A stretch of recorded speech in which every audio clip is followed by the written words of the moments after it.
Markabda sotuvda Leap Motors C01. Oldi ko'rinishi, yondan ko'rinishi, orqa ko'rinishi. Salonni oldi qismi, salonni orqa qismi, oldi konsol.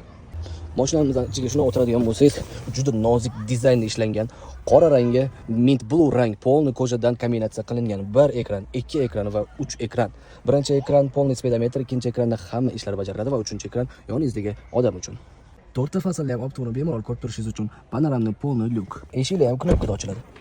Type-C port, USB port, undan tashqari besporodnoy zaryadkalar hammasi bor. 360 kamera.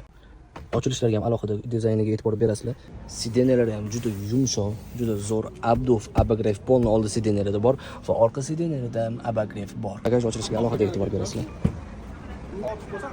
Komplektatsiyasida o'zining ham polni zaryadkalari bor. Tezlikka juda ham moslashgan va aerodinamikaga o'ta kuchli bo'lgan dizayn. Sportivniy dizaynda, lekin klassik uslubda hisoblangan bu mashinamiz 170 tezlikkacha chiqadi. Leap Motors C01 modeli gibrid, elektrda 216 km va benzinda 8 kilometrcha masofani bosib o'tadi. Umumiy masofasi esa 1000 kilometrdan ziyodroq. Elektropaket sidenyalar, 1.5 dvigatelli motor, 30 kilovatli akkumulyator. Yana bir ma'lumot, gibrid mashinalarda yo'mkis tushib ketish ehtimoli juda ham past. Ko'p viloyatlarga chiqaman, menga dvigatel yaxshi deganlar uchun ayni muddao. Tan narxi bor yo'g'i 21 ming va boshlanish to'lovi 10.500. Markab har doim sizlar bilan.